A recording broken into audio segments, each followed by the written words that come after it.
ఇక్కడ శాంతి భద్రతలు సమస్య ఇది శాశ్వతంగా పరిష్కారమయ్యేటువంటి సమస్య కాదండి. ఎందుకు ఈ మాట అంటున్నానంటే, శాంతి భద్రతలు అన్నవి ఆ సమయాన్ని బట్టి, ఆ సందర్భాన్ని బట్టి, అక్కడ ఉన్నటువంటి పరిస్థితులను బట్టి ఎప్పటికప్పుడు ఉత్పన్నమవుతూ ఉంటాయి శాంతి భద్రతల సమస్యలు. అవి మత కల్లోలు కావచ్చు, కులగజ్జి కావచ్చు, రౌడీజం కావచ్చు, మరొకటి కావచ్చు, ఏదైనా కావచ్చు. ఇవన్నీ కూడా శాంతి భద్రతలకు సంబంధించినటువంటి అంశం. అది అప్పటికప్పుడు ఉద్భవించేటువంటి ఒక సమస్య అది. అంటే ఇటువంటి సమస్యను హ్యాండిల్ చేయడానికి మెకానిజం, మెషినరీ, ఆ సమర్థత, ఆ స్తోమత ఎవరికి ఉండాలి? పరిపాలించేటువంటి నాయకులకు ఉండాలి. అటువంటి నాయకుడిగా చంద్రబాబు నాయుడు గారు ఈరోజు అసెంబ్లీలో మాట్లాడిన మొత్తము స్పీచ్ మొత్తం అశాంతము. అతను వాస్తవాలు చెప్పాడు ఈరోజు.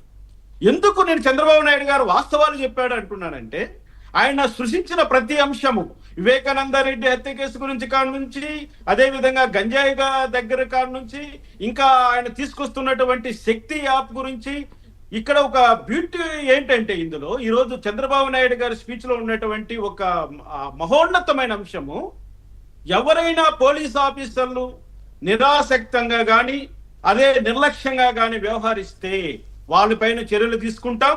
మా దగ్గర టెక్నాలజీ ఉంది.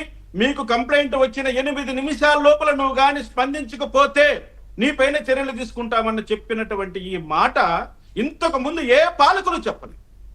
ఎందుకంటే టెక్నాలజీ ఉంది. ఈరోజు ఏ ఆడబిడ్డ అయినా ఆ యాప్ ఉపయోగించి ఒక మెసేజ్ కానీ ఒక కాల్ కానీ అందులో చెల్లిందంటే ఎలక్ట్రానికల్ మీడియాలో అది కంప్లీట్ గా రికార్డ్ అవుతుంది. అది ఎలక్ట్రానిక్ ఎవిడెన్స్ గా ఉంటుంది. దాన్ని ఎవరైనా నిర్లక్ష్యం చేస్తే ఆ పోలీస్ ఆఫీసర్ కేర్కతం అన్నట్లుగా మాట్లాడారు. చాలా చాలా సంతోషం.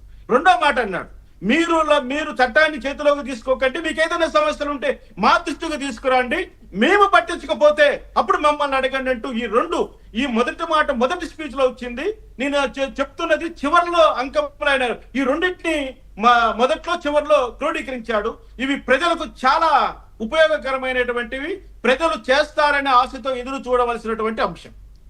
ఇంకా చంద్రబాబు నాయుడు గారు ఇంత పెద్ద మాట అన్న తర్వాత లా అండ్ ఆర్డర్ ఆయన చేతిలోనే ఉంది. ఎందుకంటే లా అండ్ ఆర్డర్ మెయింటైన్ చేస్తున్న బాధ్యత, దాని కంట్రోల్ అంతా మొత్తము చంద్రబాబు నాయుడు గారి చేతిలోనే ఉంటుంది యాజ్ ఎ ముఖ్యమంత్రిగా.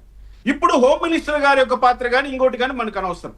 ఎందుకంటే పవన్ కళ్యాణ్ గాను మొట్టమొదటిసారి ఆయన లా అండ్ ఆర్డర్ ఫెయిల్ అయిందన్న మాటలు చాలా రోజుల క్రితం విన్న తర్వాత 9 నెలల తర్వాత ఈరోజు అసెంబ్లీ చర్చలో భాగంగా వాళ్ళు ఏం చేయబోతున్నారు చెప్పారు. పోలీస్ ఆఫీసర్లకు వాళ్ళు సీరియస్ గా వార్నింగ్ ఇచ్చారు. ప్రజలను కూడా మీరు బాధ్యతాయుతంగా ఉండండి అన్నారు. తల్లిదండ్రులను బాధ్యతాయుతంగా ఉండమన్నారు. గెలిచినటువంటి ఎమ్మెల్యేలను బాధ్యతాయుతంగా ఉండండి అన్నారు. అధికారులను బాధ్యతాయుతంగా ఉండండి అని చంద్రబాబు నాయుడు ఈ రాష్ట్రానికి ఒక పెద్దగా, ఒక తండ్రిలాగా, ఒక ముఖ్యమంత్రి స్థాయిలో ఈరోజు ప్రజలకు భరోసా ఇచ్చారు. ఇంకా జరగబోయేది చూడాలి. ఎందుకంటే గత పాలనలో దిశ చట్టం అన్నారు, దిశ యాప్ అన్నారు, మరణ శిక్షలు పడిపోయి అన్నారు, ఏదేదో అన్నారు. దిశ చట్టమే తీసుకొచ్చారు.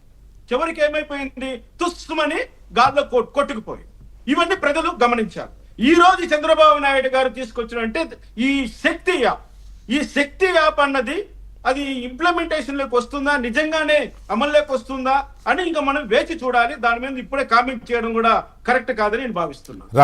పోలీసుల పైన ఆయన చూపించినటువంటి ఆ యొక్క ప్రత్యేకమైనటువంటి ఆ మాటలు చాలా ఆలోచింపజేస్తున్నాయి. అది మాట్లాడదాం. పోలీసులకు సంబంధించి వాళ్ళకి ఏమేమి సౌకర్యాలు లేవు అది కూడా డిస్కస్ చేశారు. అది సపరేట్ ఇష్యూ సార్. దాని మీద మాట్లాడే ముందు ఇక్కడ ఇప్పుడున్న సెటప్ సిస్టంలో కూడా, అంటే ప్రభుత్వం మారిన తర్వాత కూడా అక్కడక్కడ కొన్ని దౌర్జన్యాలు, అధికార పార్టీ కావచ్చు, అధికార పార్టీ నేతలు, లేకపోతే ఎమ్మెల్యేలు, ఇంకెవరైనా మంత్రులు, ఇట్లాంటి వాళ్ళు ఎవరైనా, లేదా అధికారులు కొన్ని చోట్ల కూడా ఇట్లాంటి వాటికి పాల్పడుతున్నారు అనే సమాచారం ఏమైనా చంద్రబాబు నాయుడు గారికి రీచ్ అయిందా? ఇంటెలిజెన్స్ కావచ్చు. ఒక్క మాట సార్ రామకృష్ణ గారు, ఒక్క మాట.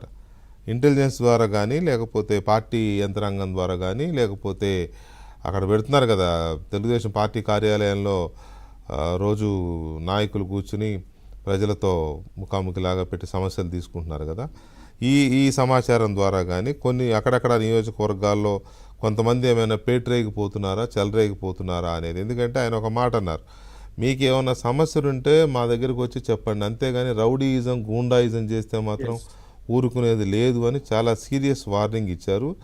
ఇవ్వడంతో పాటు నియోజకవర్గాల్లో శాంతి భద్రతల విషయంలో ఎమ్మెల్యేలదే బాధ్యత అని స్పష్టంగా చెప్పారు. రాష్ట్రంలో హోంమంత్రి ఇతరులు ఎవరున్నా శాంతి భద్రతలకు ముఖ్యమంత్రి హెడ్. అలాంటి హెడ్ తన కింద ఉండే ఆల్ ఎమ్మెల్యేస్కి, including Janasena, including BJP, including YCP, అందరికీ ఒక వార్నింగ్. అఫ్కోర్స్ వైసీపీ వాళ్ళు హౌస్లో లేరనుకోండి, బయట నుండి చూస్తారు కదా. ఎమ్మెల్యేలదే బాధ్యత అన్నారు అని అంటే ఇక మీదట ఏ నియోజకవర్గంలో ఏం జరిగినా ఫస్ట్ ఆ ఎమ్మెల్యేని ఏమైనా రెస్పాన్సిబుల్ చేయబోతున్నారా? ఎందుకంటే కొన్ని చోట్ల ఎమ్మెల్యేలే ఇంకా ఇసుకని, మట్టని, అదని, ఇదని రకరకాల వీటికి పాల్పడుతున్నారు. కాబట్టి రోజు ఆంధ్రజ్యోతిలో ఒకటో రెండు రోజులకో కథనాలు వస్తూనే ఉన్నాయి. కాబట్టి ఇటువంటి వాటి దృష్టిలో పెట్టుకుని ఏమన్నా అన్నారా? అది మరి పట్టాభి గారు